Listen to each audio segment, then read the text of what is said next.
പ്രസവിച്ച ഉടനെ എന്താ ചെയ്യേണ്ടതെന്നറിയോ? അല്ലാഹു പറയുകയാണ്, വഇന്നി ഉഈദുഹാ ബിക വദുരിയതഹാ മിനശ് ശൈത്വാനിർ റജീം.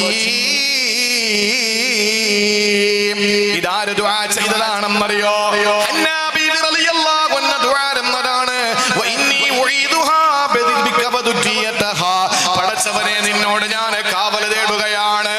അല്ലാഹുവേ, നിന്നോട് ഞാൻ കാവൽ തേടുകയാണ്.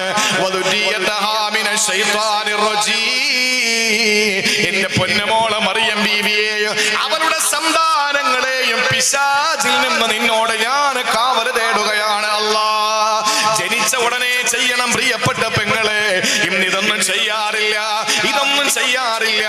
ഇന്ന് നമ്മൾ എന്തൊക്കെയോ ആയിപ്പോയെന്ന ധാരണയാണ്. നമ്മൾ ഹന്നാ ബീവിയേക്കാൾ മുകളിലാണെന്നുള്ള ധാരണയാണ്.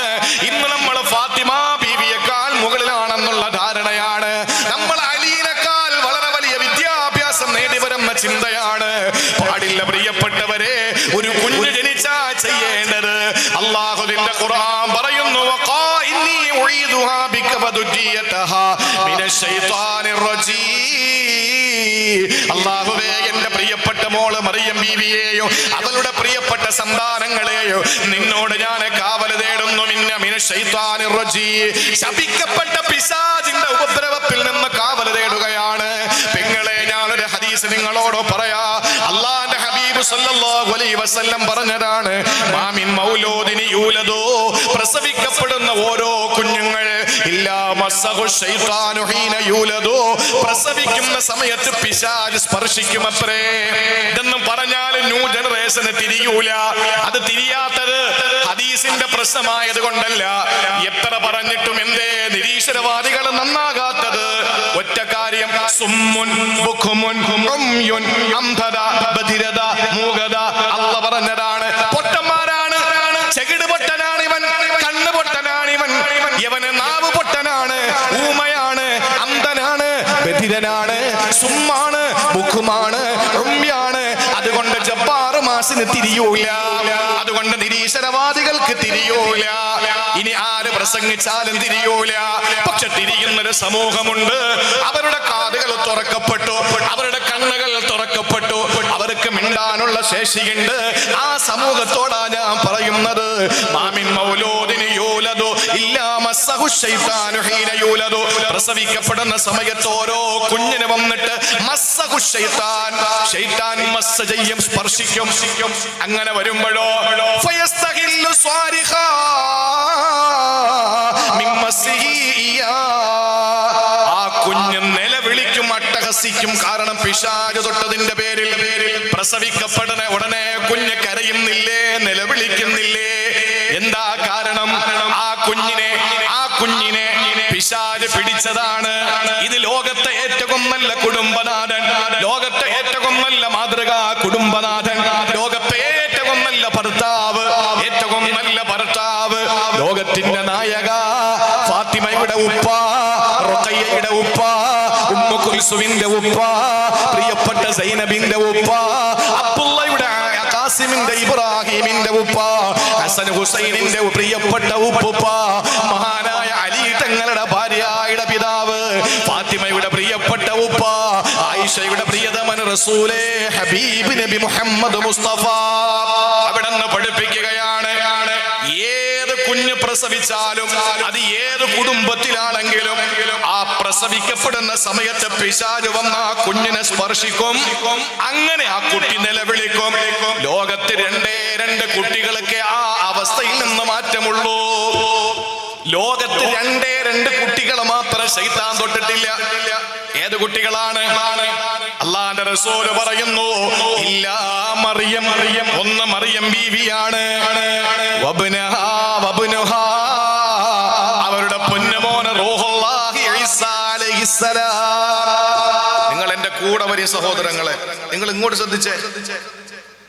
ലോകത്ത് പ്രസവിക്കപ്പെട്ട ഉടനെ പിശാചു ബാധ ഏൽക്കാത്ത, പിശാചു തൊടാത്ത രണ്ട് കുട്ടികളെ ഉള്ളൂ. ഒന്ന് മറിയം, ഇതാര് മനസ്സിലാക്കണം?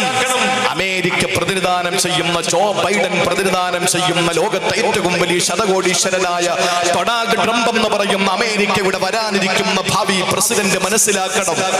ഇസ്രയേൽ എന്ന് പറയുന്ന ജൂതരാഷ്ട്രത്തിന് എല്ലാവിധ ആയുധങ്ങളും സമ്മാനിച്ചുകൊണ്ട് പാവപ്പെട്ട ഫലസ്തീനിലെ പൊന്നുമക്കളെ നിഷ്ഠൂരമായി കൊന്നൊടുക്കുന്ന, ഓരോ ഹോസ്പിറ്റലിന്റെ മോർച്ചറിയുടെ മുമ്പിൽ കൊന്നുകൂട്ടപ്പെടുന്ന പാവപ്പെട്ട ഫലസ്തീനി മക്കളുടെ ശരീരത്തിലൂടെ ടാങ്കർ കയറ്റിയിറക്കിയിട്ട്, വലിയ വലിയ JCBകൾ കയറ്റിയിറക്കിയിട്ട് മരിച്ചുപോയ കുഞ്ഞുങ്ങളെ പോലും നിഷ്ഠൂരമായി ആ കുഞ്ഞുങ്ങളുടെ മൃതശരീരത്തെ മോശമായ നിലയിൽ ചതച്ചരച്ച് കളയുന്ന ഇസ്രയേൽ ബെന്യമിൻ നെതന്യാഹുവും അമേരിക്കയുടെ ജോ ബൈഡനും കേൾക്കണം. ലോകത്തിന്റെ നേതാവ് ഫലസ്തീൻ പ്രതിനിധാനം ചെയ്യുന്ന മുഹമ്മദ് മുസ്തഫ സല്ലല്ലാഹു അലൈഹി വസല്ലമ തങ്ങൾ ലോകത്ത് പഠിപ്പിച്ചത്, ലോകത്ത് പിശാചുബാധ ഏൽക്കാത്ത ഒരേ ഒരു കുട്ടി, ആ രണ്ട് കുട്ടികളിൽ ആദ്യത്തെ കുട്ടി ഇല്ല മറിയം, ഒന്ന് മറിയം ബീവിയാണ്. ആ മറിയം ബീവിയുടെ പരിശുദ്ധി റസൂലുള്ളാഹി തങ്ങൾ ലോകത്തിന്റെ ഏത് റസൂലുള്ളാഹ് ഫലസ്തീനിലെ മക്കൾ വിശ്വസിക്കുന്ന മുഹമ്മദ് റസൂലുള്ളാഹ്, ആ മക്കൾ വിശ്വസിക്കുന്ന മുഹമ്മദ് റസൂലുള്ളാഹ് പറയുന്നു, ഈ മറിയം ബീവി, ഏത് മറിയം ബീവി? അമേരിക്കക്കാർ അംഗീകരിക്കുന്ന ആരാധിക്കുന്ന മറിയം ബീവി എന്ന മറിയം, ആ മറിയം ബീവിയെ പിശാചേൽക്കാത്ത ഒരു പെണ്ണാണെന്ന് പറയുമ്പോൾ, ഈ അമേരിക്ക എല്ലാ ആയുധങ്ങളും കൊടുക്കുന്ന, ആയുധം വാങ്ങിയിട്ട് ഫലസ്തീനികളെ കൊന്നൊടുക്കുന്ന ഈ ജൂതന്മാരാകുന്ന ഇസ്രയേലികൾ പറയുന്നു മറിയം വ്യഭിചാരിണിയാണ്, മലഞ്ചെരുവിൽ പോയി വ്യഭിചരിച്ച പെണ്ണാണ് എന്ന് ഇപ്പോഴും അവരുടെ തീരുമാനത്തിൽ മാറ്റമില്ല.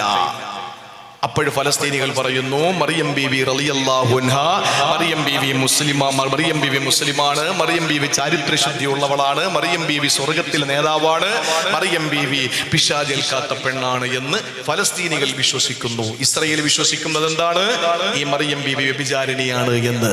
എന്നിട്ട് അമേരിക്കക്കാര്, മറിയം ബീവിയുടെ ആൾക്കാരെന്ന് അവർ വിശ്വസിക്കുന്ന അമേരിക്കക്കാര് ആയുധം കൊടുക്കുന്നത് ഈ അമേരിക്കയുടെ നേതാവാകുന്ന മറിയം ബീവിയെ ചീത്ത വിളിക്കുന്ന ഇസ്രയേലിനെ. ആരെ കൊല്ലാൻ? മറിയം ബീവിയുടെ പരിശുദ്ധിയെ ലോകത്തിന്റെ മുമ്പിൽ പാടിപ്പുകഴ്ത്തിയ ഫലസ്തീനികളെ കൊല്ലാൻ. ചിന്തിച്ചു നോക്ക്, ഉണർന്ന് ചിന്തിക്ക്, അല്ലാഹു ബോധം തരട്ടെ. പ്രിയപ്പെട്ട സഹോദരങ്ങളെ, മറിയം ബീവിക്ക് പിശാച് ബാധ ഏറ്റിട്ടില്ല. രണ്ടാമത് വബ്നുഹ, അവരുടെ പൊന്നുമോൻ ആരാ? റൂഹുല്ലാഹി ഈസാ അലൈഹിസ്സലാം. എന്തുകൊണ്ട് എന്താ കാര്യം എന്നറിയോ? മറിയം ബീവി അടുക്കൽ പ്രസവിച്ച സമയത്ത് ശൈത്താൻ വരാത്തതും, മറിയം ബീവി പ്രസവിച്ചപ്പോൾ ഈസാ നബി എടുത്ത് ശൈത്താൻ വരാത്തതിന് ഒറ്റ കാരണം, ഹന്നാ ബീവി ദുആയിരുന്നു, വഇന്നി ഉഈദുഹാ ബിക വദുരിയതഹാ മിനശ്ശൈത്വാനിർ റജീം. അല്ലാഹുവേ, എന്റെ പൊന്നുമോൾ ആരുടെ ദുആ? ഹന്നാ ബീവിയുടെ ദുആ, ഇമ്രാന്റെ ഭാര്യ മറിയമിന്റെ ഉമ്മയുടെ ദുആ. പടച്ചോനെ, എന്റെ പൊന്നുമോൾ മറിയമിന്റെ അടുത്ത് ശൈത്താൻ വരല്ലേ അല്ലാ. മാത്രമല്ല വദുരിയതഹ, എന്റെ മറിയമിന്റെ സന്താനങ്ങളുടെ അടുക്കലും. ആരാ മറിയമിന്റെ സന്താനം? ഈസാ നബി. അതുകൊണ്ട് പ്രിയപ്പെട്ട പെങ്ങളെ, ലേബർ റൂമിലേക്ക് കൊണ്ടുപോകുമ്പോ മറക്കാതെ എഴുതി പഠിക്കേണ്ട ഒരു ആയത്താണ്. പ്രസവിച്ച ഉടനെ ബാങ്ക് വലത് കാതിലും ഇടത് കാതിൽ ഇഖാമത്തും കൊടുക്കുന്ന കൂട്ടത്തിൽ നമ്മൾ വലത് കാതിലും ഇടത് കാതിലും ഒന്ന് ദുആ ചെയ്യണം. അല്ലാഹുമ്മ ഇന്നി ഉഈദുഹാ ബിക വദുരിയതഹാ മിനശ്ശൈത്വാനിർ റജീം. പടച്ചോനെ, നീ തന്ന കുഞ്ഞിനെ പിശാച് ഏൽക്കല്ലേ അല്ലാ. എന്താ സംഭവിച്ച കുട്ടിക്ക്? വാപ്പാടെ മുമ്പിൽ വെച്ച് കള്ളു കുടിക്കുന്ന മാൻ എങ്ങനെ ഉണ്ടായി? ഈ ദുആ പ്രസവിച്ച സമയത്ത് നീ ഓതിയിരുന്നോ? ഇല്ല. അവന്റെ കൂടെ ശൈത്താനുണ്ട്. അല്ലാഹു കാത്തുരക്ഷിക്കട്ടെ. അതുകൊണ്ട് മൂന്നാമതായി ഖുർആൻ പരിചയപ്പെടുത്തുന്ന പ്രാർത്ഥന, പ്രസവിച്ച ഉടനെ ആ കുട്ടിക്ക് പിശാച് ബാധയിൽ നിന്ന് ദുആ ചെയ്യണം, വരാതിരിക്കാൻ. ഇനി 4 ഞാനിനി ഓടിച്ചു പറയാൻ, എല്ലാം പറയാൻ കഴിയുമെന്ന് എനിക്ക് ഉറപ്പില്ല. എത്തുന്നത് എവിടെയാണോ അപ്പോഴും നിർത്തും ഇൻഷാ അല്ലാഹ്. നാലാമതായി ഖുർആൻ പരിചയപ്പെടുത്തുന്നത്, അങ്ങനെ മാഷാ അല്ലാഹ് കുഞ്ഞ് പ്രസവിച്ചു, കുഞ്ഞ് മനോഹരമായി, അതൊക്കെ ഓതി ബാങ്കൊക്കെ കൊടുത്ത് തന്റെ അടുത്തേക്ക് കൊണ്ട് കിടത്തി. അപ്പോഴാണ് കൂട്ടുകാരി വിളിച്ചു, അല്ലെങ്കിൽ ഭർത്താവ് വന്നു, അല്ലെങ്കിൽ ബന്ധുക്കൾ വന്നു, കുഞ്ഞിനെ കാണാൻ വേണ്ടി വന്നു. ഭാര്യയോട് ചോദിച്ചു, ഭർത്താവ് വെളിയിൽ നിൽക്കാൻ ഏറ്റവും കൂടുതൽ ടെൻഷൻ അടിക്കുന്ന സമയം എപ്പോഴാ ഭർത്താവിന്? എപ്പോഴാ? ഭാര്യ ലേബർ റൂമിൽ കിടക്കുമ്പോഴാണ്. ഒരു ഭർത്താവിന്, പെണ്ണുങ്ങൾക്ക് ഇതൊന്നും അറിഞ്ഞുകൂടാ, അവര് മരണത്തോട് മല്ലടിക്കാണ് അകത്ത്. ഭർത്താവോ പുറത്താകെ ടെൻഷനിലാണ്. ഭാര്യ പ്രസവിച്ചു എന്ന് അകത്ത് നിന്ന് വിവരം കിട്ടുമ്പോ അടുത്തേക്ക് വന്ന കൂട്ടുകാരോട് ഇവൻ പറയാണ് ഭാര്യ പ്രസവിച്ചു. എന്ത് പ്രസവ? എന്ത് പ്രസവ? എന്ത് പ്രസവ? എന്താ ഇവിടെ പ്രസവത്തിന് പറയുന്ന? ഭാര്യ പ്രസവിച്ചോ? ഭാര്യ പ്രസവിച്ചു. എങ്ങനെയാ? സുഖപ്രസവം. എന്തൊരു സുഖമാണ്! ചോദിച്ചു നോക്കണം ഭാര്യയോട്. നല്ല പ്രസവം, സുഖപ്രസവരുന്നു. എന്റെ പ്രിയപ്പെട്ടവരെ, മരണത്തോട് മല്ലിട്ട് ശരീരത്തിന്റെ മുഴുവൻ അസ്ഥികളും ഒടിയുന്ന നുറുങ്ങുന്ന വേദനയോടെ ആ പ്രസവിക്കപ്പെടുന്ന കുഞ്ഞിനെ പുറത്തേക്ക് കൊണ്ടുവന്ന് ആ പ്രിയപ്പെട്ട കുഞ്ഞിനെ തന്റെ നേരെ ചരിച്ച് കിടത്തി ആ മാതൃത്വത്തിന്റെ അടയാളമായി തന്റെ നെഞ്ചകത്ത് നിന്ന് മധുവെന്ന മുലപ്പാൽ നുകർന്ന് സ്തനപാനം നടത്തുന്ന ആദ്യഘട്ടത്തിൽ ഒരു പെണ്ണിനുണ്ടാകുന്ന അനുഭൂതിയും ഒരു പെണ്ണിനുണ്ടാകുന്ന ആ ഒരു വികാരമുണ്ടല്ലോ, ആ പെണ്ണൊരു ഉമ്മയാണ്. ഒരു സ്ത്രീത്വം തെളിയിക്കപ്പെട്ടിരിക്കുകയാണ്, താനൊരു ഉമ്മയായിരിക്കുകയാണ് എന്ന് പറയുന്ന ആ ഒരു സുന്ദര സുരഭില മുഹൂർത്തത്തിന്റെ സമയത്ത് നിന്റെ കണ്ണിന് ആ കുട്ടി ആരാകണം എന്ന് വിശുദ്ധ ഖുർആനിൽ ദുആ. അള്ളാഹു മനസ്സിലാക്കേണ്ട തൗഫീക്ക് നൽകി അനുഗ്രഹിക്കുമാറാവട്ടെ. അള്ളാഹു നമ്മുടെ മക്കളെ ഏറ്റവും നല്ല സാലിഹീങ്ങളാക്കി തന്ന് അനുഗ്രഹിക്കുമാറാവട്ടെ. ആരും പോകരുത്. ബിസ്മില്ലാഹിർ റഹ്മാനിർ റഹീം. അള്ളാഹുവേ, ഈ ഓരോ സഹോദരങ്ങളും സഹോദരിമാരും ഇടുന്ന സ്വതക്ക അവരുടെ ആഗ്രഹങ്ങളുടെ പൂർത്തീകരണമാകണേ തമ്പുരാനെ. അള്ളാഹുവേ, ഈ സ്വതക്ക സ്വീകരിക്കണേ അള്ളാഹ്. ഒരാളും ഒഴിയരുത് ഇൻഷാ അള്ളാഹ്, ഒരാളും പോവുകയും ചെയ്യരുത്. നമ്മൾ എത്ര ദൂരത്തുനിന്ന് വന്നതാ, ഇനി എപ്പോഴാ നമ്മുടെ വീട്ടിലെത്തുക? നിങ്ങൾ ആതിഥേയരും ഞങ്ങൾ അതിഥിയുമാണ്. ഒരാളും എഴുന്നേറ്റിട്ടില്ല അൽഹംദുലില്ലാ. പക്ഷേ ദുആ കഴിഞ്ഞ് 3 സ്വലാത്തോടുകൂടി ഇൻഷാ അല്ലാഹ് ഇത് പിരിയുന്നത് വരെ ഒരാളും എഴുന്നേറ്റ് പോകരുത്. നിങ്ങളുടെ പോക്കറ്റിൽ നിന്ന് നല്ലൊരു ഹദി എടുത്ത് പടച്ചോനെ, വേറൊരു ദുആയും വേണ്ട, എന്റെ സന്താന പരമ്പരയെ നന്നാക്കി തരണേ തമ്പുരാനെ എന്ന നിയ്യത്തോടെ പടച്ചോനെ, ഇവിടെ ഉണ്ടായ പാലക്കാട് ജില്ലയിലുണ്ടായ അപകടത്തെ പോലെ ഞങ്ങളുടെ മക്കൾ പഠിക്കാനും കളിക്കാനും ഓടുന്ന ചാടുന്ന മക്കളാ, ശലഭങ്ങളെ പോലെ പറക്കുന്ന മക്കളാ. അല്ലാഹു ഒരു ദുരന്തവും നീ വരുത്തല്ലേ റബ്ബേ. നല്ല നിയ്യത്തോടു കൂടി ഇൻഷാ അല്ലാഹ് ബക്കറ്റിൽ ഹദിയകൾ നിക്ഷേപിക്കും. അല്ലാഹു സ്വതക്ക ജാരിയാക്കി തരട്ടെ. ഇങ്ങോട്ട് ശ്രദ്ധിച്ചോളി. അല്ലാഹുവിന്റെ വിശുദ്ധമായ ഖുർആൻ സൂറത്തുൽ ഫുർഖാനിൽ പറയുകയാണ് അടുത്ത ദുആ. സന്താനങ്ങൾക്ക് വേണ്ടിയിട്ടുള്ള അടുത്ത ദുആ എങ്ങനെയാണെന്നറിയോ? അല്ലാഹു പറയുകയാണ്, റബ്ബനാ ഹബ് ലനാ മിൻ അസ്വാജിനാ വദുരിയാതിനാ ഖുർറത അയ്യുനിൻ വജഅൽനാ ലിൽമുത്തഖീന ഇമാമാ. ഈ ദുആ എപ്പോഴും പറയാം. 40 വയസ്സായ മകന്റെ പ്രിയപ്പെട്ട ഉമ്മ, 60 വയസ്സുകാരിയെ, 40 വയസ്സുകാരനായ പ്രിയപ്പെട്ട പൊന്നുമോന്റെ വാപ്പ, 70ഉം 80ഉം വയസ്സുള്ള ഉപ്പ. നിങ്ങൾക്ക് ദുആ ചെയ്യാം. 7ഉം 8ഉം വയസ്സുള്ള പ്രിയപ്പെട്ട പൊന്നുമക്കളുടെ വാപ്പ 40 വയസ്സുകാരാ. നിങ്ങൾക്ക് ദുആ ചെയ്യാം, മടിക്കണ്ട. എന്താ? പടച്ചോനെ, റബ്ബനാ ഹബ് ലനാ മിൻ അസ്വാജിനാ വദുരിയാതിനാ ഖുർറത അയ്യുനിൻ. പടച്ചോനെ, എന്റെ സന്താനങ്ങളെ എന്റെ കണ്ണിന് കുളിർമയാക്കി തരണേ അല്ലാ. എന്റെ മക്കള് കാരണം ഞാൻ നാളെ കരയല്ല റബ്ബേ. എന്റെ മക്കള് കാരണം തലയിൽ തട്ടമിട്ട്, തലയിൽ മുണ്ടിട്ട്, തലയിൽ തുണിയിട്ട് കോടതികളിൽ കയറേണ്ട ഗതികേട് വരുത്തല്ല റബ്ബേ. കണ്ണി കണ്ടവന്റെ കൈ പിടിച്ചൊളിച്ചോടാൻ വേണ്ടി വീട്ടിൽ നിന്ന് പുറത്തിറങ്ങിയ പെണ്ണ് കാമുകൻ വന്ന് പുറത്ത് ഹോൺ മുഴക്കിയപ്പോൾ ഓടിയിറങ്ങി വരുന്നു പെണ്ണകത്ത് നിന്ന്. ഉമ്മ ഓടി വരുന്നു, മോളെ പോകല്ലേ. വാപ്പ ഓടി വന്നിട്ട് വാഹനത്തിന്റെ മുമ്പിലേക്ക് കയറി നിന്നിട്ട് പറഞ്ഞു, ഞാൻ വിടൂല.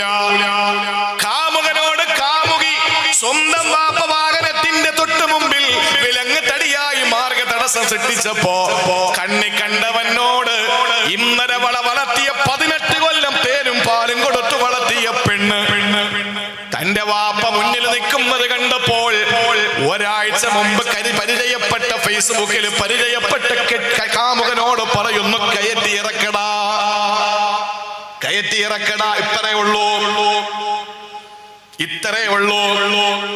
വാപ്പ മുന്നിൽ കയറി പറയുന്നു, പൊന്നുമോളെ നിന്നെ ഞാൻ വിട്ടുകൊടുക്കില്ല, ഇവന് ക്രിമിനലാണ്, ഇവൻ കഞ്ചാവാണ്. മകള് വണ്ടിക്കകത്തിരുന്ന് കാമുകനോട് പറയുന്നു, മാറിയില്ലെങ്കിൽ കയറ്റി ഇറക്കിക്കൊണ്ടുപോയ്ക്കോ. ഇത്രേ ഉള്ളു ചെറുപ്പക്കാരാ, ഇത്രേ ഉള്ളൂ. അതുകൊണ്ട് ദുആ ചെയ്യ്, പടച്ചവനെ ഞാൻ കരയുന്ന മക്കളാക്കല്ല അല്ലാ, എന്റെ കണ്ണിൽ നിന്ന് കണ്ണുനീർ തുള്ളികൾ വരല്ലേ അല്ലാ. റബ്ബനാ ഹബ് ലനാ മിൻ അസ്വാജിനാ വദുരിയാതിനാ ഖുർറത അയ്യുനിൻ. പടച്ചോനെ എന്റെ കണ്ണിന് എപ്പോഴും നല്ല തണുപ്പ്, കണ്ണിന് കുളിർമ. ഒരു കാര്യം പഠിച്ചോ, അല്ലാഹുവിന്റെ ഖുർആൻ 114 അധ്യായങ്ങൾ 6660 ചൊല്ലുവാനമായത്തുകളിൽ ഖുർആനിൽ 3 മാത്രമേ ഖുർറത്തു ഐൻ എന്നല്ല പറഞ്ഞിട്ടുള്ളൂ. 3 സ്ഥലങ്ങളിലെ ഖുർറത്തു ഐൻ പറഞ്ഞിട്ടുള്ളൂ, കണ്ണിന് കുളിർമ. 4ാമതൊരു സ്ഥലം നമുക്ക് കാണാൻ പറ്റില്ല. അല്ലാഹു അഅലം. 3 സ്ഥലങ്ങളിലാണ് അല്ലാഹു പറഞ്ഞത് ഖുർറത്തു ഐൻ, കണ്ണിന് കുളിർമയെന്ന്. അതിൽ ഒന്നിതാണ്, എന്റെ മക്കളെ കണ്ണിനെ കുളിർമയാക്ക് റബ്ബേ. ഇനി 2 എവിടെ എന്നറിയോ? ഫിർഔനിന്റെ ഭാര്യ ആസിയ. ഫിർഔനുമൊത്ത് ഈജിപ്തിലെ തന്റെ കൊട്ടാരത്തിന്റെ മുന്നിൽ നിൽക്കുമ്പോ, കഴിഞ്ഞ ആഴ്ച ഇതേ സമയം ഞാൻ ഈജിപ്തിലാണ്. ഈജിപ്തിൽ ഫിർഔനിന്റെ കൊട്ടാരത്തിന്റെ മുറ്റത്ത് ആസിയ ബീവിയോടൊപ്പം ഉലാത്തുമ്പോ നൈലിന്റെ ഓളങ്ങളെ തടം തല്ലിക്കൊണ്ടൊരു പെട്ടി വരുന്നുണ്ട്. പെട്ടിക്കുള്ളിൽ മൂസ എന്ന കുട്ടിയ. ഉമ്മ പേടിച്ചപ്പോൾ അള്ളാഹുവിന്റെ തീരുമാന പ്രകാരം പെട്ടിക്കുള്ളിലാക്കി കുട്ടിയെ നൈലിലേക്ക് വലിച്ചെറിഞ്ഞു. 3 മണിക്കൂറോളം നൈലിലൂടെ ഇങ്ങനെ സഞ്ചരിച്ചു. ഇതെല്ലാം എന്റെ കൂടെ വന്നവർക്ക് ഞാൻ പറഞ്ഞു കൊടുത്തു. ആ സമയത്ത് നൈലിലൂടെ ഇങ്ങനെ സഞ്ചരിക്കുമ്പോ ചിന്തിച്ചു, ഓളങ്ങൾ കണ്ടപ്പോ ഈ ഓളത്തിലല്ലേ മൂസാ നബി ഒഴുകി വന്നത്. പ്രിയപ്പെട്ട സഹോദരങ്ങളെ, ആ മൂസാ നബിയെ പറ്റി പറഞ്ഞ ആസിയ ബീവി, ഈ കുട്ടിയെ നമുക്ക് വളർത്തിയാലോ, ഖുർറത്തു ഐനി വലക്, നിങ്ങൾക്കും എനിക്കും കണ്ണിന് കുളിർമയാകുന്ന കുട്ടി. അപ്പോഴും മൂസായാണെന്ന് കരുതിയിട്ട് പരിസരത്തിലെ പ്രസവിക്കുന്ന പെണ്ണുങ്ങളുടെ ശരീരത്തിൽ നിന്ന് ആ പേറ്റ് നോവിന്റെ വേദന മാറും മുമ്പ്, ഗർഭാശയത്തിന്റെ നനവ് വിട്ട് മാറും മുമ്പ്, കാലിന്റെ ഇളം ചുവപ്പ് വിട്ട് മാറും മുമ്പ്, ഗർഭസ്ഥ ശിശുവിനെ എടുത്തിട്ട് ലിംഗനിർണയം നടത്തിയിട്ട് ആണാണെങ്കിൽ കൊല്ലുന്ന ഫറോവ എന്ന ഏറ്റവും വലിയ ഫാസിസ്റ്റ്, നാസിസ്റ്റ്, ദുർഭൂത, ദുർഗുണൻ. ചിന്തിച്ചു നോക്ക്. ആ സമയത്ത് മൂസാ നബി കൊട്ടാരത്തിൽ വളരുന്നു. ഫിർഔനിന്റെ ദാടിയിൽ പിടിച്ചിട്ട് മ്യൂസിയത്ത് കയറിയിട്ട് റാംസീസ് 2 എന്ന ഈ ശൈത്താന്റെ ഫോട്ടോ, ഈ ശൈത്താന്റെ ശരീരം കാണുമ്പോ അവിടെ നിന്ന് ഖുർആനെ പറ്റി അറിയുന്നവൻ ചിന്തിച്ചു പോകും. ഈ യാത്രയിൽ കഴിഞ്ഞ ആഴ്ച റാംസീസ് 2 എന്ന ഈ പറയപ്പെടുന്ന ഫിർഔനിന്റെ ബോഡി ഇങ്ങനെ വെച്ചിട്ടുണ്ട്. നരച്ച തലമുടി, ഇപ്പോഴും രോമം കൊഴിഞ്ഞിട്ടില്ല. നരച്ച തലമുടിയില്ലേ? സംശയം ഉണ്ടെങ്കിൽ 85,000 മുടക്കി ഒന്ന് പോയി നോക്ക്, അല്ലെങ്കിൽ 60-70,000 മുടക്കി ഒന്ന് പോയി നോക്ക്. ഫിർഔനിന്റെ തലയുടെ നരച്ച രോമങ്ങൾ, ബേക്കിലെ രോമങ്ങൾ കൊഴിഞ്ഞിട്ടില്ല ഇപ്പോഴും.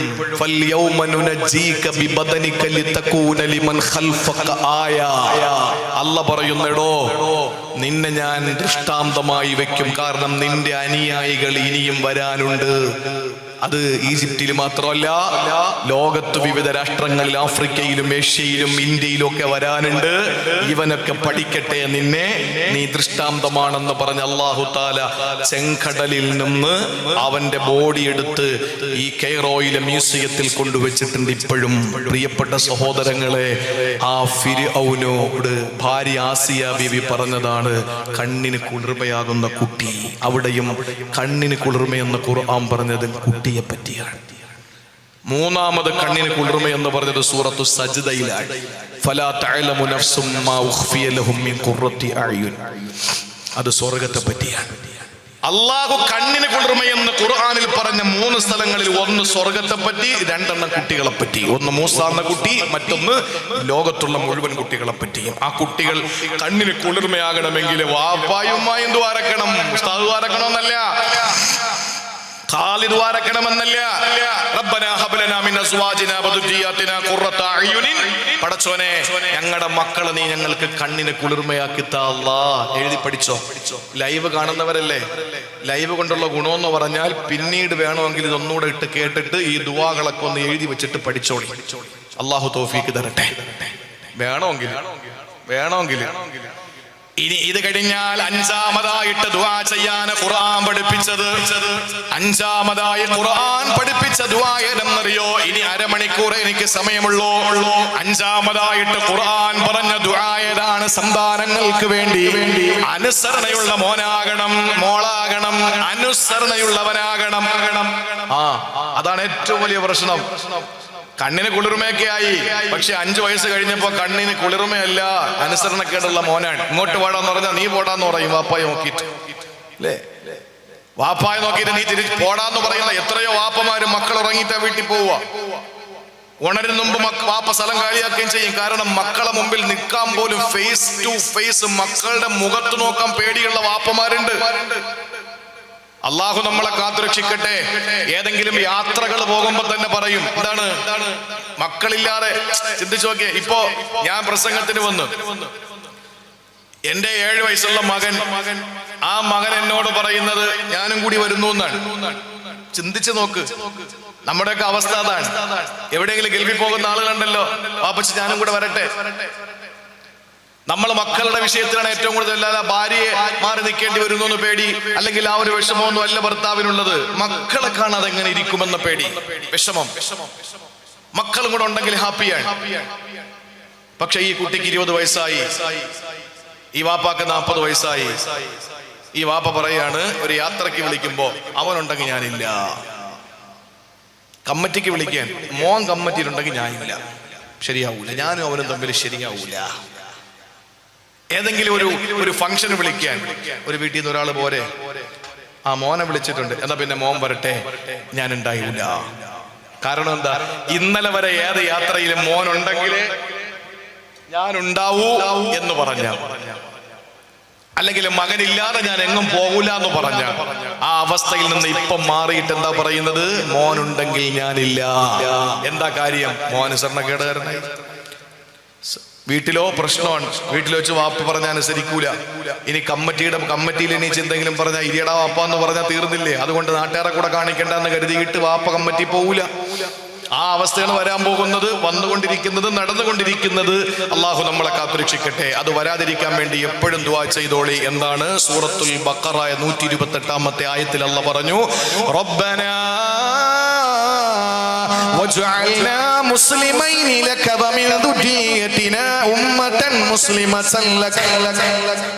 അല്ലാഹുവേ, റബ്ബനാ വജഅൽനാ മുസ്ലിമൈനി ലക. ഇബ്രാഹിം നബിയുടെ ദുആ, പടച്ചോനെ എന്നെ ഞങ്ങളെ മുസ്ലിമീങ്ങളാക്കണേ അല്ലാ, അനുസരണയുള്ളവരാക്കണേ അല്ലാ. വമിൻ ദുരിയതിനാ ഉമ്മതൻ മുസ്ലിമതൻ ലക. അല്ലാഹുവേ, എന്നെയും എന്റെ മോനെയും പോരാ, എന്റെയും എന്റെ മകന്റെയും പരമ്പരകളെയും നീ അനുസരണയുള്ളവരാക്കണേ അല്ലാ. അനുസരണയുള്ള ഒരു സമൂഹമാണ് വേണ്ടത്. പോലീസ് വന്നിട്ട് പറയുന്നു 10:50 പ്രസംഗം നിർത്തണം. കമ്മിറ്റിക്കാരെങ്കിലും ചെന്നിട്ട് നീ നിന്റെ പണിക്ക് പോടോ എന്ന് പറയൂല. കാരണം എന്ത്? നമ്മൾ നിയമപാലകരെ അനുസരിക്കുന്നവരാണ്. മുസ്ലിം എന്ന് പറഞ്ഞാൽ അനുസരണയുള്ളവരാണ്. ഇത്രയും ലോകത്ത് ഇത്രയും അനുസരണയുള്ള ഒരു സമൂഹം വേറെ ആരെങ്കിലും ഉണ്ടോ? നിങ്ങൾ ചിന്തിച്ചു നോക്കിയേ. ഇത്രയും അനുസരണയുള്ള ഒരു സമുദായം മുസ്ലിം സമുദായമല്ലാതെ ആരെങ്കിലും ഉണ്ടെന്ന് പറയാൻ പറ്റുമോ? പ്രസിഡന്റ് കോടീശ്വരൻ, 500 കോടിയുടെ സ്വത്തുള്ള പ്രസിഡന്റ്, അദ്ദേഹം വലിയ തസ്തികകളിൽ ഇരിക്കുന്ന ആളാണ്. എല്ലാവരും നാട്ടിൽ ബഹുമാനിക്കുകയാണ്. അദ്ദേഹം വന്ന എല്ലാവരും എഴുന്നേറ്റ് കൊടുക്കും. ആ മഹല്ലിന്റെ പ്രസിഡന്റ് ആയിരിക്കുന്ന മഹല്ലിലെ ഉസ്താദിന് ഇദ്ദേഹത്തിന് ഇപ്പം നിലവിൽ കിട്ടുന്ന ഒരു ശമ്പളം അല്ലെങ്കിൽ കിട്ടുന്ന വരുമാനം വിവരണാതീതമാണ്. ലക്ഷക്കണക്കിന് രൂപ അദ്ദേഹത്തിന് വരുമാനമുണ്ട്. അദ്ദേഹത്തിന് പെൻഷൻ ഇനത്തിൽ കിട്ടുന്നത് 2 ലക്ഷം രൂപ. ഇട്ടുമൂടാനുള്ള സമ്പത്ത് പ്രസിഡന്റ്. ആ പ്രസിഡന്റിന്റെ പള്ളിയിലെ ഇമാമിന് ശമ്പളം 8000 രൂപ. വെറും 8000 രൂപ അല്ല ശമ്പളം. അതൊക്കെ ബറക്കത്തുണ്ട് ഉസ്താദ്, ഇത് മതി അൽഹംദുലില്ലാ. ശരി, ബറക്കത്ത്. ഈ ഉസ്താദ് കൈകെട്ടി നിസ്കരിക്കുക. ഇതെന്നെ ഒരുപാട് ട്രോളിയ കാര്യമാണ്. ട്രോളൊക്കെ ഇപ്പൊ ഞാനൊരു ആദരവായിട്ട് കാണുന്നതുകൊണ്ട് എനിക്ക് പ്രശ്നമല്ല. അപ്പൊ കൈകെട്ടി ഉസ്താദ്, 8000 ശമ്പളക്കാരൻ, പാവപ്പെട്ട ചെറ്റക്കൂര താമസിക്കുന്നവന് കൈകെട്ടി. ബാക്കിൽ പ്രസിഡന്റ് നിൽപ്പുണ്ട്. അയാൾക്ക് 350 കോടി രൂപയുടെ ആസ്തിയുണ്ട്.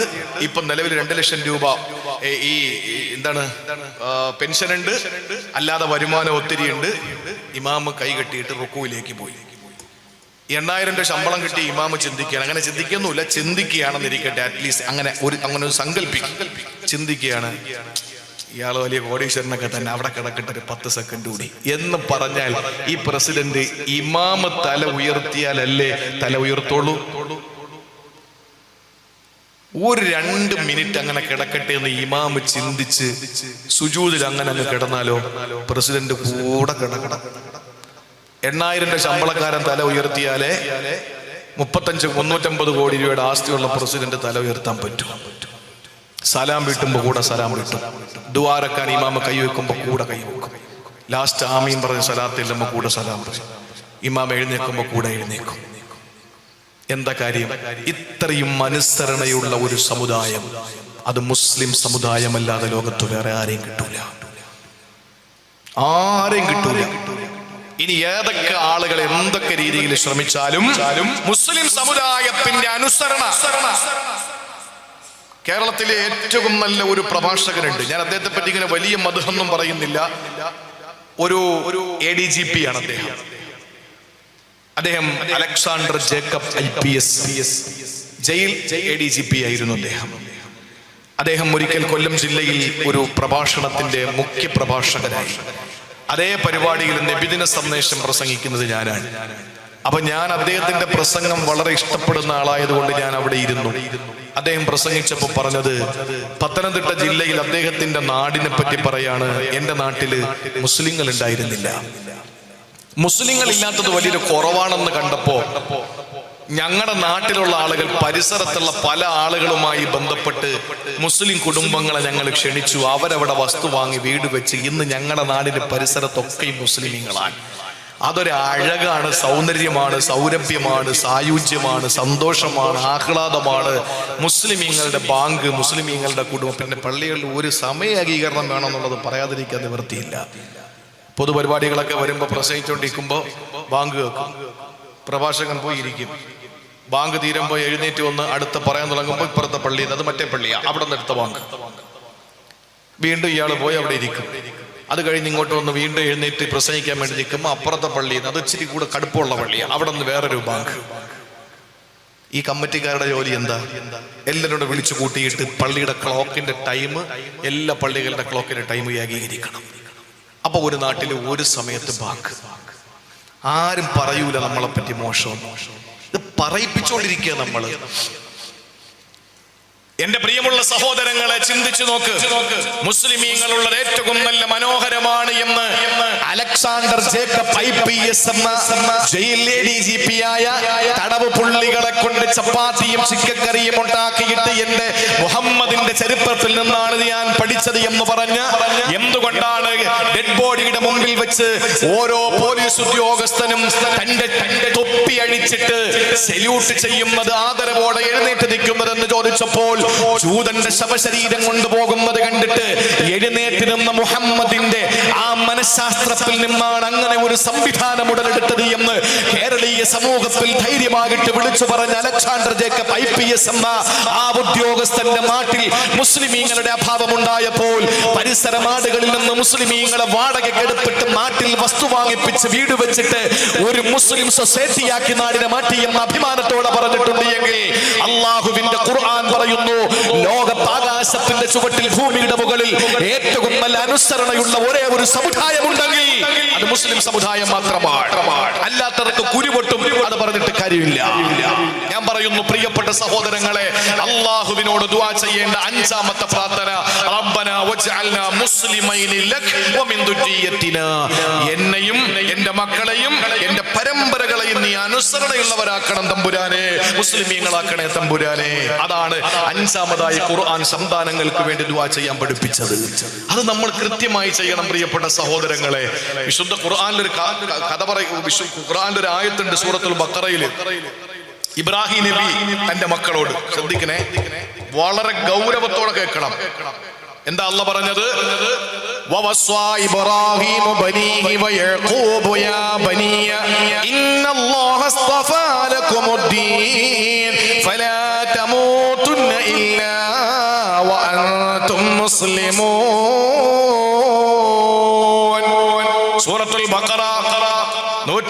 52-ാമത്തെ ആയത്തിൽ അല്ലാഹ് പറയുകയാണ്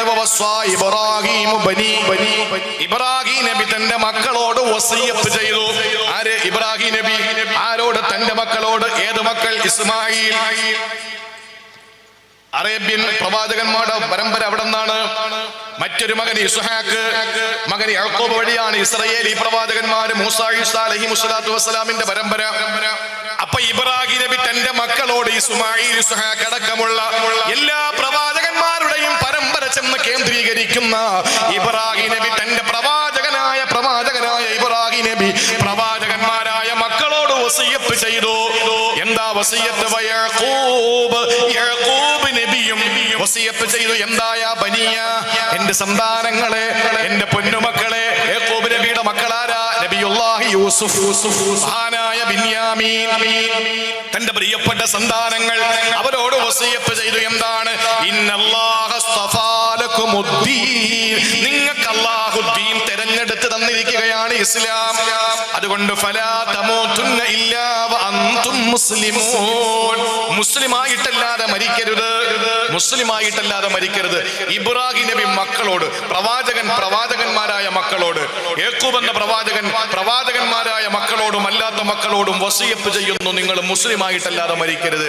അപ്പൊ പ്രവാചകനല്ലാത്ത ഞാൻ, പ്രവാചകനല്ലാത്ത എന്റെ മകനോട് ഉപദേശം കൊടുക്കണ്ടേ? ചിന്തിച്ചു നോക്ക്. എന്തുപദേശം?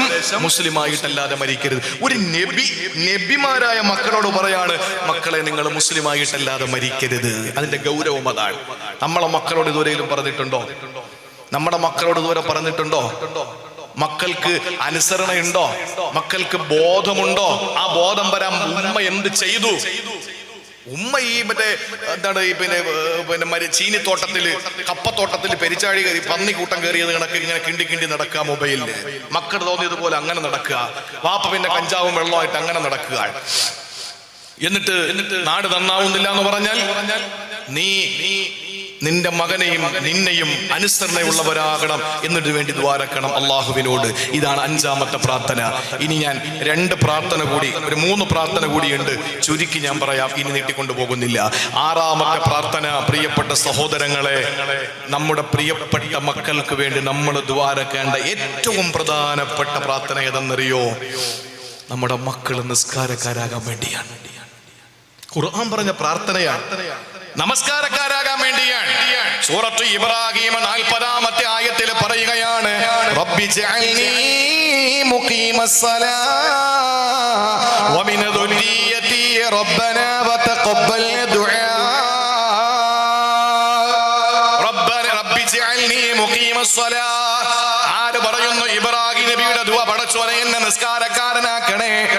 വമിൻ ദുർരിയതി, എന്റെ സന്താന പരമ്പരകളെയും നമസ്കാരക്കാരാക്കണേ അല്ലാ. എന്നെയും എന്റെ സന്താനങ്ങളെയും നിസ്കാരമുള്ളവരാക്കണേ തമ്പുരാനെ. ഇബ്രാഹിം നബി അലൈഹിസ്സലാമിന്റെ ദുആയാണ്. വിശദീകരിച്ചാൽ അങ്ങനെ അങ്ങ് പോകും. നമ്മുടെ സമയം അധികരിക്കുകയാണ്. ശ്രദ്ധയോടെ കേൾക്കുമെങ്കിൽ ഞാനൊരു കാര്യം പറയാം. ഇബ്രാഹിം നബി അലൈഹിസ്സലാം തന്റെ മകനു വേണ്ടി, തനിക്കും വേണ്ടി ദുആ ചെയ്തത് ഞങ്ങളെ നിസ്കാരക്കാരാക്കണേ തമ്പുരാനെ എന്നാണ്. അതിന് ഇബ്രാഹിം നബി പ്രാർത്ഥിക്കുക മാത്രമല്ല, പ്രവർത്തിക്കുക കൂടെ ചെയ്തു. എന്താണെന്നറിയോ? ഇരിക്കുന്ന കൊച്ചുമക്കളില്ലേ, ചില ആളുകൾ പറയും, കുട്ടികൾ എന്തൊരു മനുഷ്യന്മാരാ നമ്മളാ. ചില പള്ളികളിൽ കുഞ്ഞു മക്കള് ചെന്നാൽ ഈ ചില കാരണവന്മാരുണ്ട്, അവരെ ചെവിയിൽ പിടിച്ച് കറക്കി. ഞങ്ങളൊക്കെ ചെറിയ പ്രായത്തിൽ അപ്പുറത്തും ഇപ്പുറത്തും 2 വലിയ ആളുകൾ നിന്നിട്ട് അതിന്റെ ഇടയ്ക്ക് നമ്മളെ നിർത്തിയിരിക്കുക. അവരെ ഇടത്തേക്കാലും നമ്മുടെ വലത്തേക്കാലും, ഇവരുടെ വലത്തേക്കാലും നമ്മുടെ ഇടത്തേക്കാലും ചവിട്ടിയിട്ടാണ് നിൽക്കുക. കാരണം ഇല്ലെങ്കിൽ നമ്മൾ ചാടും. ആ കാലത്തുള്ള പിതാക്കന്മാരൊക്കെ നമ്മളെ സഹിച്ചത് കൊണ്ട് എന്തുണ്ടായി? വലിയ കുഴപ്പമില്ലാതെ നമ്മുടെയൊക്കെ തലമുറ ഇങ്ങനെ പോകുന്നു. ഇപ്പോഴത്തെ കുഞ്ഞു മക്കളെ പള്ളി കൊണ്ടുവന്നാൽ മൂത്രം ഒഴിക്കുമെന്നുള്ള പേടി, കുരുത്തക്കേട് കാണിക്കുമെന്നുള്ള പേടി. അവര് ബഹളം വെച്ചാൽ എന്തിനാ നിങ്ങൾ ബഹളം വെക്കുന്നത്? ഉപ്പമാരെ, കുഞ്ഞു മക്കളെ പള്ളിയിൽ കൊണ്ടുവന്നാൽ എന്താ നിങ്ങൾക്ക് പാമ്പേഴ്സോ എന്തെങ്കിലുമൊക്കെ വെച്ചിട്ട് അവരെ പള്ളിയിൽ കൊണ്ടുവന്ന് അവരെ പള്ളിയുടെ നറുമണം അവർ കാണട്ടെ, പഠിക്കട്ടെ. എന്താ കാരണം? ജനരഹിതവും ജലരഹിതവും ഫലരഹിതവുമായ, ജനശൂന്യവും ജലശൂന്യവും ഫലശൂന്യവുമായ മസ്ജിദുൽ ഹറമിന്റെ തൊട്ടടുത്ത് മഹാനായ ഇബ്രാഹിം നബി തന്റെ മകനെയും ഭാര്യയും ആക്കിയിട്ട് മാറിപ്പോകുന്ന ഒരു സന്ദർഭമുണ്ട്. എന്നിട്ട് ഇബ്രാഹിം നബി ദുആ ചെയ്തു, റബ്ബനാ ഇന്നി അസ്കന്തു മിൻ ദുരിയതി ബിവാദിൻ ഗൈരി ദി സറഇൻ ഇൻദ ബൈതികൽ മുഹറം. അല്ലാഹുവേ, നിന്റെ ഹറമിന്റെ അടുത്ത് എന്റെ സന്താനങ്ങളിൽ ചിലരെ ഞാൻ കൊണ്ടുവന്ന് പാർപ്പിച്ചിരിക്കുകയാണ്. എന്തിനാണെന്നറിയോ? ലിയുഖീമുസ്സലാ, അവര് നിസ്കാരമുള്ളവരാകാൻ വേണ്ടിയാണ്. ചെറിയ പ്രായത്തിൽ ഇസ്മായിൽ നബിയെ കൊണ്ടുവന്ന് ഹറമിന്റെ അടുത്താക്കാൻ കാരണം എന്താ? വേറെ അപ്പുറത്തോട്ടോ ഇപ്പുറത്തോട്ടോ ആക്കിയ പോരാ, പള്ളിയുടെ തൊട്ടടുത്ത് കൊണ്ടുവന്ന് ഉപേക്ഷിക്കാൻ അള്ള പറഞ്ഞതിന്റെ പിന്നിലുള്ള ഒരു ഉദ്ദേശം ഈ മകന്റെ മനസ്സിൽ പള്ളിയുമായി ഒരു കണക്ഷൻ ഉണ്ടാകാൻ വേണ്ടിയാണ്. അതുകൊണ്ട് വാപ്പ പള്ളിയിൽ പോകുമ്പോ കുഞ്ഞു മക്കളെ കൂടെ കയ്യിൽ പിടിക്കണം, ഉമ്മമാര് ഒരുക്കി വിടണം. കാരണം എന്തേ? ആ മക്കള് പള്ളിയിലേക്ക് വന്ന് തൊപ്പി വെച്ച് പള്ളിയിലേക്ക് വന്ന് പള്ളിയിൽ നടക്കുന്ന ഇബാദത്തുകളും കാണുമ്പോ ആ കുഞ്ഞിളം ഹൃദയത്തിന്റെ ഉള്ളറകളിൽ കൊത്തിവെക്കും ഇബാദത്ത്. ആ കുട്ടികൾ നന്നാകും. അതാണ് അള്ളാഹുവിന്റെ ഖുർആൻ പറഞ്ഞ, റബ്ബനാ റബ്ബി ജഅൽനി മുഖീമ സ്വലാത്തി വമിൻ ദുരിയതി, എന്നെയും എന്റെ പരമ്പരയെ നിസ്കാരക്കാരനാക്കണം തമ്പുരാനെ. നബി ദുആരക്ക മാത്രമല്ല, അത് പ്രവർത്തിക്കുക കൂടെ ചെയ്തു. മകനെ കൊണ്ടുവന്ന് പള്ളിയുടെ അടുത്ത് കൊണ്ടുവന്നാക്കി. അള്ളാഹു നമ്മുടെ മക്കളെ നിസ്കാരമുള്ള മക്കളാക്കി. അള്ളാഹു നമ്മുടെ മക്കളെ ഒരു സമൂഹത്തിന് ഉപകരിക്കുന്ന ദിശാബോധം നൽകുന്ന ഒരു തലമുറയാക്കി അള്ളാഹു നമ്മുടെ മക്കളെ മാറ്റട്ടെ. ഇനി ഏഴാമതായി ഞാൻ ചുരുക്കി പറയാണ്, വിശദീകരണങ്ങൾ ഒന്നുമില്ല. ഏഴാമതായി അള്ളാന്റെ ഖുർആന് മക്കൾക്ക് വേണ്ടി ദുആരക്കാൻ പഠിപ്പിച്ചത് എന്തെന്നറിയോ? ആ മക്കൾ നല്ല ഭക്ഷണം കിട്ടണം. ആ മക്കൾക്ക് പടച്ചോനെ, ഇത്രയും പറഞ്ഞത് ആത്മീയ കാര്യമാണ്, ഇത്രയും പറഞ്ഞ ആത്മീയ കാര്യമാണ്. ഇനി പറയാൻ പോകുന്നത്, പടച്ചോനെ എന്റെ പൊന്നു മക്കളെ, അള്ളാഹുവേ നീ ഒരിക്കലും എന്റെ മക്കൾക്ക് കഴിക്കാനൊന്നുമില്ലാത്തൊരവസ്ഥ ഉണ്ടാക്കരുത്. അൽഹംദുലില്ലാഹ്.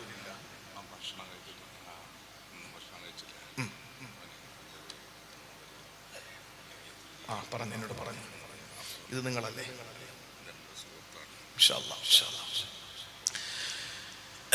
പ്രിയപ്പെട്ട സഹോദരങ്ങളെ, നമ്മുടെ പ്രിയപ്പെട്ട നമ്മുടെ മക്കൾ, ആ പ്രിയപ്പെട്ട മക്കൾക്ക് മതബോധം ഉണ്ടാകുന്നതിനോടൊപ്പം തന്നെ ആ മക്കൾക്ക് ഭൗതികമായ എന്തെങ്കിലും നമുക്ക് ഉണ്ടാക്കി കൊടുക്കണ്ടേ? ഈ പ്രസംഗം ഇത്രയും കേൾക്കുമ്പോൾ ചിന്തിക്കും, ഇത് ഏത് കാലത്ത് ഖുറാഫിയുടെ പ്രസംഗമാണ്? ഈ മൊയ്ലിയാർ എവിടത്തുകാരനാണ്? ഓ, ചിലർക്കുള്ള സങ്കടമൊക്കെ കേട്ടാൽ. ഞാൻ ഈ ഈജിപ്തിൽ പോയിട്ട് എനിക്ക് വലിയ അത്ഭുതം തോന്നി. ഞാൻ പരിശുദ്ധ മദീനയും പരിശുദ്ധ മക്കയും കഴിഞ്ഞാൽ ഞാൻ ആഹ്ലാദത്തോടുകൂടി വളരെ സന്തോഷത്തോടു കൂടി യാത്ര ചെയ്ത 7 ദിവസത്തെ യാത്രയാണ് ഈജിപ്ത് യാത്ര. കെയ്റോയില് മഹാനായ വക്കീ റഹിമഹുല്ലാഹ്, ഷാഫി ഇമാമിന്റെ ഉസ്താദാണ്, ഇമാം ഷാഫി തങ്ങൾ, അദ്ദേഹത്തിന്റെ പ്രിയപ്പെട്ട ശിഷ്യന്മാരിൽപ്പെട്ട മഹാനായ സക്കരിയ അൻസാർ റളിയല്ലാഹു അൻഹു, അത് കഴിഞ്ഞിട്ട് മഹദി നഫീസത്തുൽ മിസ്രി റളിയല്ലാഹു അൻഹ, ഹുസൈൻ റളിയല്ലാഹു അൻഹുവിന്റെ തല അടക്കം ചെയ്യപ്പെട്ട കർബല, പിന്നെ ഹുസൈൻ മസ്ജിദ് കെയ്റോയിലെ. അത് കഴിഞ്ഞിട്ട് നഫീസത്തുൽ മിസ്രിയ, റാബിയത്തുൽ അദവിയ, ദുന്നൂനുൽ മിസ്രി, ലൈസ് റഹിമഹുല്ലാഹ്, ഇബ്നു ഹജർ അൽ അസ്ഖലാനി തങ്ങൾ, ഇമാം ബൂസുരി തങ്ങൾ, ഇമാം മുർസി തങ്ങൾ, അതങ്ങ് അലക്സാണ്ട്രിയയിലാണ്. അത് കഴിഞ്ഞിട്ട് തൊന്തയിൽ ബഹുമാനപ്പെട്ട ഇബ്രാഹിം ദസൂഖി തങ്ങൾ, അത് കഴിഞ്ഞിട്ട് അഹ്മദുൽ ബദവി തങ്ങൾ, അത് കഴിഞ്ഞിട്ട് ഹാറൂൻ നബി, അത് കഴിഞ്ഞിട്ട് ഇങ്ങനെ ഒരു പിടി മഹാന്മാരായ പൂർവ്വസൂരികളെ നേതാക്കന്മാരുടെ ഖബർ സന്ദർശിച്ച്, അതുപോലെ തന്നെ നൈൽ നദി, മെഡിറ്ററേനിയൻ കടല്, സൂയസ് കനാല്, അതുപോലെ തന്നെ ചെങ്കടലിലെ ചില ഭാഗങ്ങൾ, ഇതുപോലെ തൂർസീന പർവ്വതം, വാദിൽ മുഖദ്ദസ്, അള്ളാഹുവിനോട് സംസാരിച്ച മൂസാ നബി ചെരുപ്പടിച്ചു വെച്ച സ്ഥലം, ഇതൊക്കെ സാമിരി പശുക്കുട്ടി ഉണ്ടാക്കിയ സ്ഥലം, ഇതൊക്കെ കണ്ട് ലൈബ്രറി, പിന്നെ ലോകാത്ഭുതങ്ങളിൽ ഒന്നായ പിരമിഡ്, ഇതെല്ലാം കണ്ട് ഇതെല്ലാം എനിക്കൊരു അത്ഭുതമായി തോന്നി. എന്റെ പ്രിയപ്പെട്ട സഹോദരങ്ങൾക്ക് വേണ്ടി പങ്കുവച്ച് ഞാൻ ഇച്ചിരി വൃത്തിയുള്ള തുണി കിട്ടും എന്നുള്ളത് തെറ്റായി പോയി. അതിന്റെ അടിയിൽ വന്ന് കുറേ കൗമിങ്ങള്, ഒരു പണിയില്ലാത്ത ആളുകൾ, എന്നിട്ട് ചോദിക്കുക എത്ര ആളുകൾ പട്ടിണി കിടക്കുന്നുണ്ടെന്നറിയോ നിങ്ങൾക്ക്? അപ്പൊ ഞാൻ ചിന്തിച്ചു, എന്ത് പറ്റി? അപ്പോഴാണ് അല്പം നല്ല വൃത്തിയുള്ള വസ്ത്രം ഇട്ടുകൊണ്ട് ഇതൊക്കെ ഇട്ടപ്പോ അവർക്ക് സഹിക്കുന്നില്ല, ഇതൊക്കെ ദഹിക്കുന്നില്ല. ഇതാണ് ഈ സമുദായത്തിന്റെ പ്രശ്നം. ഈ സമൂഹത്തിൽ കുറെ എണ്ണം അങ്ങനെയുണ്ട്, ചില അഴുക്കുകൾ. അത് പറഞ്ഞിട്ട് കാര്യമില്ല. ഞാൻ എന്റെ പ്രിയപ്പെട്ട സഹോദരങ്ങളോട് പറയാണ്, എന്റെ പ്രിയമുള്ള സഹോദരങ്ങളെ, ഭക്ഷണം എന്ന് പറയുന്നത് നമ്മളുടെ പ്രിയപ്പെട്ട സന്താനങ്ങൾക്ക് ഇത് അനിവാര്യമാണ്. നമ്മുടെ മക്കൾക്ക് ഭൗതികമായ കാര്യങ്ങളും കൂടെ ഉണ്ടാകണം. ചില ആളുകൾ ചിന്തിച്ചു പോകും, ഇത്രയും പറഞ്ഞത് ആത്മീയമല്ലേ, ഇത് ഏത് കാലത്ത് മൊയിലിയാരാണ്? അപ്പൊ മക്കൾക്ക് വസ്തു വാങ്ങി കൊടുക്കണ്ടേ, മക്കൾക്ക് ഭക്ഷണം വേണ്ടേ, മക്കൾക്ക് നല്ലൊരു വണ്ടി വേണ്ടേ? അതൊന്നും ഖുർആനിൽ പ്രാർത്ഥനയില്ലേ? ഉണ്ട് സഹോദരങ്ങളെ. അള്ളാഹുവിന്റെ വിശുദ്ധ ഖുർആൻ സൂറത്ത് ഇബ്രാഹിം 37-ാമത്തെ ആയത്തെടുത്ത് നിങ്ങൾ പരിശോധിക്കേ. നമ്മുടെ മക്കൾക്ക് വേണ്ടി ദ്വാരക്കാൻ അള്ളാഹു പറഞ്ഞത്,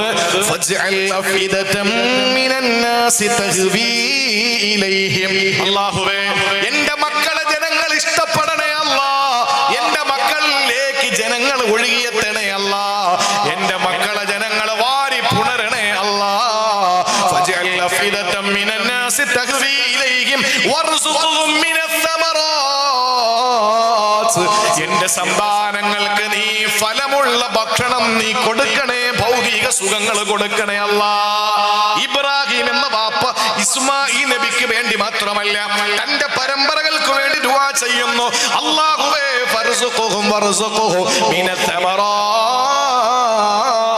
അല്ലാഹുവേ നീ അവർക്ക് എല്ലാ വിഭവങ്ങളും കൊടുക്കണേ അല്ലാ. ലഅല്ലഹും യശ്കുറൂൻ. നന്ദിയും കൂടെ ഉണ്ടാകണം. ആ നന്ദി കാണിക്കാൻ വേണ്ടി നന്ദി വേണം മക്കൾക്ക്. പക്ഷെ അല്ലാഹുവേ നീ അവർക്ക് നല്ല ഭക്ഷണം കൊടുക്കണേ തമ്പുരാനേ. ആ ഒരു പ്രാർത്ഥന കൂടി പ്രിയപ്പെട്ട സഹോദരങ്ങളെ, അല്ലാഹുവിന്റെ പ്രവാചകൻ ഇബ്രാഹിം നബി ദുആരന്നു. ചുരുക്കി പറഞ്ഞാൽ ഭൗതികവും ആത്മീയവുമായ ഏത് വിഷയങ്ങളെ പറ്റിയും തനിക്കും തന്റെ പരമ്പരകൾക്കും വേണ്ടി ദുആരക്കാൻ അല്ലാഹുവിന്റെ ഖുർആൻ പഠിപ്പിച്ചു. അവസാനിപ്പിക്കുമ്പോ ഒന്നുകൂടി പറയട്ടെ, നമ്മുടെ പ്രിയപ്പെട്ട മക്കൾ, ആ പ്രിയപ്പെട്ട മക്കൾക്ക് ഭൗതികമായ സംവിധാനങ്ങൾ വേണം. പക്ഷേ സാമ്പത്തികമെല്ലാം എല്ലാം മക്കൾക്ക് എഴുതി കൊടുത്തിട്ട് ആ സമ്പത്ത് മുഴുവനും മക്കൾക്ക് തിന്നാൻ കൊടുത്തിട്ട് മതത്തിൽ നിന്ന് നമ്മൾ അകന്നു പോകരുത്. മാലിക് ഇമാമിന്റെ പ്രിയപ്പെട്ട ഗുരുനാഥന്മാരിൽ ഒരാളാണ് പ്രിയപ്പെട്ട സഹോദരങ്ങളെ റബീഅത്ത് റളിയല്ലാഹു അൻഹു. അദ്ദേഹത്തിന്റെ പ്രിയപ്പെട്ട പിതാവ് ഫറൂഖ് എന്നയാള് പട്ടാളക്കാരനാണ്. അദ്ദേഹം പട്ടാളക്കാരനാണ്. അതിർത്തിയിൽ എന്തോ ഒരു വിഷയം വന്നപ്പോ ഫറൂഖ് എന്ന പട്ടാളക്കാരൻ റബീഅ എന്ന് പറയുന്ന മാലിക് ഇമാമിന്റെ ഗുരുനാഥന്റെ വാപ്പ ഫറൂഖ് പട്ടാളക്കാരനാണ്. തന്റെ ഭാര്യയുടെ കൈവശം 30,000 അഷ്റഫി ദീനാർ കൊടുത്തിട്ട് പറഞ്ഞു, പെണ്ണെ ഞാൻ പോവാണ്, വരാൻ വൈകി പോകും. അന്ന് ഭാര്യ ഗർഭിണിയാണ്. റബീഅത്ത് എന്ന പ്രിയപ്പെട്ട മകന്റെ കഥ പറയാണ്. ഉമ്മ ഗർഭിണിയാണ്. ഫറൂഖ് എന്ന പട്ടാളക്കാരന്റെ ഭാര്യ ഗർഭിണിയാണ്. 30,000 അഷ്റഫി ദീനാർ കൊടുത്തിട്ട് പറഞ്ഞു, ഞാൻ വരുന്നത് വരെ ചെലവിലിരിക്കട്ടെ, ഞാൻ വരാൻ അല്പം വൈകി പോകും. വർഷങ്ങൾ കഴിഞ്ഞാണ് അദ്ദേഹം തിരിച്ചു വന്നത്. എന്റെ ഓർമ്മ ശരിയാണെങ്കിൽ 27 വർഷങ്ങൾ കഴിഞ്ഞു. 27 വർഷങ്ങൾ കഴിഞ്ഞിട്ടാണ് തിരിച്ചെത്തിയത്. ഫറൂഖ് വന്നു. ഇതിനിടയിൽ ഭാര്യ പ്രസവിച്ചു. IMOയും അതുപോലെ തന്നെ ഗൂഗിളും അതുപോലെ തന്നെ വാട്സപ്പും അതുപോലെ മറ്റുള്ള സംവിധാനങ്ങളും വന്നില്ലല്ലോ. ഭാര്യയുടെ അടുക്കലേക്ക് വന്നിട്ട് ഫറൂഖ് ചോദിച്ചു, നമ്മുടെ മോൻ എവിടെ? നീ പ്രസവിച്ചല്ലോ, ഞാൻ പോയ ശേഷം നമ്മുടെ മോൻ എവിടെ? ഭാര്യ പറഞ്ഞു, നിങ്ങൾ ആദ്യം മസ്ജിദ് നബവിയിൽ ചെന്ന് നന്നായിട്ട് സിയാറത്ത് ചെയ്തു വാ, അള്ളാന്റെ മുത്തിനെ പോയി കണ്ടിട്ട് വാ, ഒരു സലാം പറഞ്ഞിട്ട് വായോ, നിങ്ങൾക്ക് മോനെ കാണിച്ചു തരാം. ഭർത്താവിനോട് ഭാര്യ പറഞ്ഞത് മദീനത്തെ മസ്ജിദ് നബവിയിൽ പോയി സിയാറത്ത് ചെയ്തിട്ട് വരാൻ. നേരെ പള്ളിയിൽ ചെന്നു, 2 റക്അത്ത് നിസ്കരിച്ചു. അള്ളാന്റെ ഹബീബിന്റെ ചാരത്ത് വന്ന് നബിതങ്ങളോട് ഹൃദയം കൊണ്ട് സലാം പറഞ്ഞു. നോക്കുമ്പോ ഒരു വലിയ ജനക്കൂട്ടം മസ്ജിദ് നബവിയിലെ വലിയ ജനക്കൂട്ടമാണ്. എന്താണെന്നറിയാൻ ഓടി വന്നിട്ട് ഫറൂഖ് എന്ന പട്ടാളക്കാരൻ ആളുകളുടെ ഇടയിലൂടെ തല അകത്തേക്കിട്ട് നോക്കുമ്പോ സുന്ദരനായ പള്ളിയിലെ ഇമാമ്, മസ്ജിദ് നബവിയിലെ ഇമാമ്, സുമുഖനും സുന്ദരനും, ആളുകൾ സ്നേഹം കൊണ്ട് വീർപ്പ് മുട്ടിക്കുന്നു, ആളുകൾ കൈപിടിച്ചു മുത്തുന്നു, ആളുകൾ വന്നിട്ട് വാരി പുണരുന്നു, കെട്ടിപ്പിടിക്കുന്നു. ഉസ്താദിന്റെ മുഖം എത്ര തേജസ്സുള്ള മുഖമാണ്. മസ്ജിദ് നബവിയുടെ മുദരിസാണ്, ഇമാമാണ്, അവിടത്തെ ഇമാമാണ്. ആളുകൾ സ്നേഹിക്കുന്നത് കണ്ടപ്പോ ഫറൂഖ് എന്ന പട്ടാളക്കാരൻ ചെന്നിട്ട് കൈപിടിച്ചിട്ട് തിരിച്ചു വീട്ടിലേക്ക് വന്നു. എന്നിട്ട് ഭാര്യയോട് ചോദിച്ചു, പെണ്ണെ വിശേഷങ്ങൾ പങ്കുവെക്കാണ്. ആദ്യം വന്ന് സിയാറത്ത്, രണ്ടാമത് വീട്ടിലേക്ക് വന്നിട്ട് ചോദിക്കുന്നു, ഞാൻ തന്ന 30,000 അഷ്റഫി ദീനാർ ചെലവായോ? ഭർത്താവ് അങ്ങനെയാണല്ലോ, കണക്കില്ലെങ്കിൽ കാര്യം കൈവിട്ട് പോകും. ഭാര്യയോട് ചോദിച്ചു, 30,000 ദീനാർ നിനക്ക് ചെലവായോ? ആ സമയത്ത് വീണ്ടും ചോദിക്കുന്നുണ്ട്, നമ്മളെ മോനെവിടെ, നീ ഉള്ളത് പറ. ആ സമയത്ത് ഭാര്യ ചോദിച്ചു, ഫറൂഖേ, മസ്ജിദുൻ നബവിയിൽ സിയാറത്ത് ചെയ്തു. എന്നിട്ട് നിങ്ങൾ മസ്ജിദുൻ നബവിയിൽ എന്തെങ്കിലും കാഴ്ച കണ്ടു? എന്താണ്? ഒരു പുതിയ ഇമാമ്, അദ്ദേഹത്തിന്റെ ജനങ്ങളൊക്കെ വാരി പുണരുന്നു, സ്നേഹിക്കുന്നു, എല്ലാവരും കൈപിടിച്ചു ചുംബിക്കുന്നു, നെഞ്ചകത്തേക്ക് അവരെ വാരി പുണരുന്നു. നിങ്ങൾ മിണ്ടിയോ ഇമാമിനോട്? ഇല്ല. തിരക്കല്ലേ, ഞാനൊന്ന് കൈതൊട്ടിട്ട് തിരിച്ചു വന്നു. പെണ്ണെ, എന്താ പ്രശ്നം? 30,000 ദീനാർ ചെലവായോ? ആ സമയത്താണ് ഭാര്യ പറയുന്നു പ്രിയപ്പെട്ട ഭർത്താവിനോട്, എന്റെ പ്രിയതമാ, നിങ്ങൾ എനിക്ക് ചെലവിന് തന്ന 30,000 അഷ്റഫി ദീനാറാണ് മസ്ജിദുൻ നബവിയുടെ ആ പള്ളിക്കകപ്പ് ജനങ്ങളുടെ ഇടയിൽ വാരി പുണരുന്ന പള്ളിയിലെ ഇമാമ്. നിങ്ങൾ തന്ന 30,000 അഷ്റഫി ദീനാറാണ്. മനസ്സിലായില്ല. ആ സമയത്താണ് ഭാര്യ പറഞ്ഞു, നിങ്ങളുടെ പൊന്നുമോൻ എവിടെയെന്ന് ചോദിച്ചില്ലേ? 30,000 ദീനാർ ചെലവായോ എന്ന് ചോദിച്ചില്ലേ? രണ്ടിന്റെയും ഉത്തരം അത് തന്നെ. ആ പള്ളിയിലെ ഇമാമ് നമ്മുടെ പൊന്നുമോന് റബീഅത്തോ. നിങ്ങൾ തന്ന 30,000 അഷ്റഫി ദീനാർ മിച്ചം പിടിച്ച് എന്റെ പൊന്നുമോനെ ഞാൻ വളർത്തി. ഇന്നവന് മദീനത്തെ ഇമാമാ, മദീനത്തെ മുദർരിസ, മദീനയിലെ ജനങ്ങൾ ആഗ്രഹിക്കുന്ന പള്ളിയിലെ ഉസ്താദാണ്. ആ റബീഅത്ത് പൊന്നുമോന് പഠിപ്പിച്ച മഹാനാണ് ഇമാമുനാ മാലിക് റഹിമഹുല്ലാഹ്. പ്രിയപ്പെട്ട സഹോദരങ്ങളെ, എന്തുകൊണ്ട് സമ്പത്ത് മക്കൾക്ക് കഴിക്കാനും പതയ്ക്കാനും പുകയ്ക്കാനും കുടിക്കാനും ഉടുക്കാനും നടക്കാനും ഓടാനും കൊടുത്താ പോരാ. ആ പൈസ കൊണ്ട് നമ്മൾ ചെയ്യേണ്ടത് അവനെ ആത്മീയമായ ഉയരങ്ങളിലേക്ക് എത്തിക്കണം. അല്ലാഹുവിന്റെ ഖുർആൻ പറഞ്ഞത്, നിങ്ങളുടെ മക്കൾക്ക് വേണ്ടതെല്ലാം കൊടുക്കണം, ഭക്ഷണം മാത്രമല്ല. ജനങ്ങൾ ആ മകനെ വാരി പുണരണം, ഭക്ഷണം കൊടുക്കണം. അപ്പൊ കാറ് വേണം, വീട് വേണം, നല്ല ഭാര്യ വേണം, മക്കള് വേണം, എല്ലാം വേണം. ഒപ്പം ജനങ്ങൾ വാരി പുണരണം. അങ്ങനെ ജനങ്ങൾ വാരി പുണരണമെങ്കിൽ കാശുകാരനായാ പോരാ. ജനങ്ങൾ വാരി പുണരണമെങ്കിൽ പഞ്ചായത്ത് പ്രസിഡന്റ് ആയാ പോരാ, MLA ആയാ പോരാ, MP ആയാ പോരാ, മന്ത്രി ആയാ പോരാ, ചീഫ് സെക്രട്ടറി ആയാ പോരാ, ചീഫ് ജസ്റ്റിസ് ആയാ പോരാ. ജനങ്ങൾ വാരി പുണരണമെങ്കിൽ അവന് മതബോധം വേണം, അതിന് ഇൽമും കൊടുക്കണം. അപ്പൊ ഭൗതിക ആത്മീയ സമന്വയമായി നമ്മുടെ മക്കളെ വളർത്തിക്കൊണ്ടുവരണം. അവസാനമായി പറയുന്നു, ഒപ്പം നമ്മുടെ പ്രിയപ്പെട്ട പൊന്നുമക്കൾ ഒരു കുഴിയിലും ചെന്ന് വീഴാൻ പാടില്ല. കഞ്ചാവിനും മയക്കുമരുന്നിനും അടിമകളാകാൻ പാടില്ല. അതിന് ഒരു ദുആ കൂടി പറയാം. സൂറത്ത് ഇബ്രാഹിം 35-ാമത്തെ ആയത്തിൽ അല്ലാഹുവിന്റെ പ്രവാചകൻ ഇബ്രാഹിം നബി അലൈഹിസ്സലാം ദുആ ചെയ്തത്, പടച്ചവനെ വജ്നുബിനി വബനിയ നഅബുദൽ അസ്നാം വജ്നുബിനി വബനിയ അൻഅബുദൽ അസ്നാം. അല്ലാഹുവേ, എന്നെയും എന്റെ മക്കളെയും വിഗ്രഹാരാധനയെ തൊട്ട് നീ കാക്കണം തമ്പുരാനെ. ഒരു വൃത്തികേടും ഫജ്തനിബു റിജ്സ മിനൽ ഔസാൻ. റിജ്സാണ് മനുഷ്യബുദ്ധിയെ പരസ്യമായിട്ട് അവഹേളിക്കുന്ന ശിലാവിഗ്രഹങ്ങൾ, കൈകൂപ്പുന്നത്, അല്ലാഹ് അല്ലാത്ത സൃഷ്ടാക്കളെ നാം സൃഷ്ടാവായി അംഗീകരിക്കുന്നത് അഴുക്കാൻ, മാലിന്യമാണ്. അത് അള്ളാഹുവിനോട് ദുആ ചെയ്തു ഇബ്രാഹിം നബി അലൈഹിസ്സലാം. വാപ്പ എന്നുള്ള, ഉമ്മ എന്നുള്ള നിലയിൽ ദുആരക്കണം, പടച്ചോനെ എന്നെ, എൻ്റെ മക്കളെയും, എൻ്റെ പ്രിയപ്പെട്ട മക്കളെ മുഴുവൻ മാലിന്യങ്ങളിൽ നീ കാക്കണം തമ്പുരാനെ എന്ന ആത്മാർത്ഥമായ ദുആ. ഇത് ഇത്രയും എൻ്റെ പ്രിയപ്പെട്ട സഹോദരങ്ങൾക്ക് ഖുർആൻ നൽകുന്ന സമ്മാനമാണ്. ഇനി വിശദീകരിക്കാൻ സമയമില്ല.